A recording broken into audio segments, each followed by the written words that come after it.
हम सभी ने अनेकों बार पालीताना के दर्शन किए होंगे, शत्रुंजय की यात्रा की होगी, दादा आदिनाथ की पूजा भक्ति की होगी।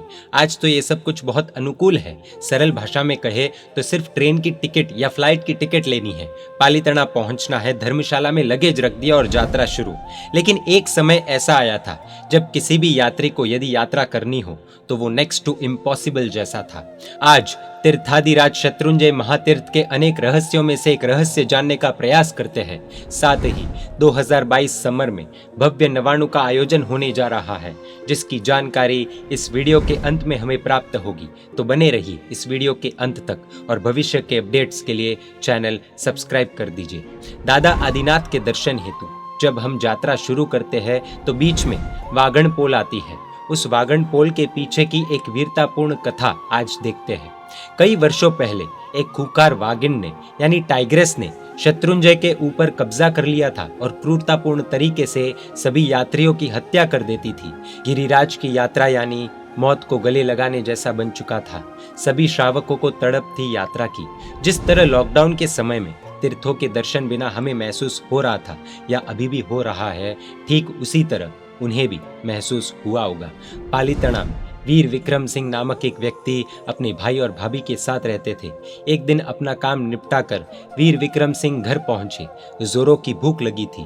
भाभी ने कहा कि अभी थोड़ी और देर लगेगी, थोड़ा सा इंतजार करो। ये सुनकर वीर विक्रम सिंह गुस्से से लाल हो गए और चिल्लाने लगे कि क्या भाभी, आप भोजन भी समय पर नहीं बना सकते हो?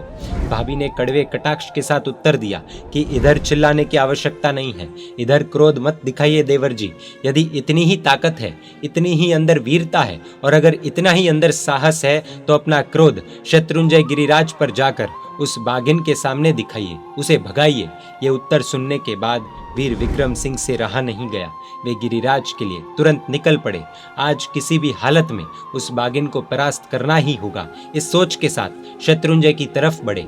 बीच में लोगों ने देखा तो पूछा कि भाई कहाँ जा रहे हो? तो इन्होंने कहा कि मैं उस बागिन के साथ युद्ध करने के लिए जा रहा हूँ। लोगों के मन में जिज्ञासा जगी और पूछा कि हमें कैसे पता चलेगा कि तुमने उस बागिन से युद्ध कर उसे परास्त कर दिया है? वीर विक्रम सिंह ने कहा कि बागिन पर विजय प्राप्त करके जब मैं ऊपर घंटनाद करूं तो समझ लेना कि हमारी विजय हो गई है। वीर विक्रम सिंह ने पर्वत के ऊपर चढ़ना प्रारंभ किया। कुछ समय बीता, वह स्थान आया जहां पर बागिन ने कब्जा किया हुआ था। वीर विक्रम सिंह ने देखा कि बागिन एक पेड़ के नीचे आराम से सो रही थी और सोचा कि यदि मैं इसे सोते हुए परास्त कर दूंगा तो ये तो कायरता वाला काम हो जाएगा। मौत को गले लगाना मंजूर, लेकिन कायरता वाला कार्य मंजूर नहीं था। सोती हुई बागिन को जगाया, युद्ध के लिए ललकारा। बागिन तो इसी प्रतीक्षा में थी कि कब कोई आए और उसे वह अपना भोजन बना दे। भीषण युद्ध शुरू हुआ। दोनों लहूलुहान हो गए। कहते हैं ना, जो धर्म के लिए युद्ध करता है देर से ही सही लेकिन उसकी विजय अवश्य होती ही है। वीर विक्रम सिंह ने आखिरकार उस वागिन के साथ वीरतापूर्ण युद्ध करके उसे परास्त कर उस पर विजय प्राप्त कर शत्रुंजय को उससे मुक्त किया। ये पूरी घटना यहाँ पर खत्म नहीं होती है। बागिन मृत्यु को तो प्राप्त हो चुकी थी, लेकिन वीर विक्रम सिंह इस तरह से घायल हो चुके थे कि उठना चलना तो बहुत दूर की बात, श्वास लेने में भी तकलीफ हो रही थी। सिर्फ एक बार विचार कीजिए, जिस व्यक्ति पर एक बागिन ने वार किया हो उसका क्या हाल हुआ होगा। पूरे शरीर से रक्त बह रहा था। तभी एक विचार आया कि यदि मैं इसी हाल में मृत्यु को प्राप्त हो गया तो लोगों को कैसे पता चलेगा कि गिरिराज उस बागिन से मुक्त हो चुका है। इस विकट परिस्थिति में अपना पूरा जोर लगाकर वीर विक्रम सिंह उठ खड़े हुए और जोरदार घंटनाद कर दिया। ऐसा लग रहा था कि जैसे खुद मृत्यु भी इस घंटनाद की प्रतीक्षा कर रही थी कि इस योद्धा को घंटनाद किए बिना ही यदि मृत्यु आ गई तो ये तो सरासर अन्याय हो जाएगा। घंटनाद के बाद नीचे महोत्सव का माहौल बन गया। जय आदिनाथ, जय गिरिराज के नारे लगने शुरू हुए। तुरंत उसी समय अनेक लोगों ने ऊपर चढ़ना शुरू किया, लेकिन किसी को ये नहीं पता था कि गिरिराज को बागिन से मुक्ति एक वीर योद्धा के बलिदान से प्राप्त हुई है। जैसे ही ऊपर चढ़कर उस स्थान पर लोग पहुंचे तो देखा कि एक तरफ मृत्यु को प्राप्त बागिन थी और दूसरी तरफ वीर योद्धा वीर विक्रम सिंह वीर गति को प्राप्त हो चुके थे। लोगों की आंखों से आंसू बहने लगे। वीर विक्रम सिंह के जयकारे लगे। वीर विक्रम सिंह के इस साहसिक बलिदान के बाद यात्रा फिर से शुरू हुई। शत्रुंजय महातीर्थ पर हर वर्ष अनेक नव्वाणु कराई जाती है। ऐसे महान तीनों लोक में पूजनीय शाश्वत श्री शत्रुंजय महातीर्थ पर 2022 में सम्मर नव्वाणु करवाने की भावना हुई है।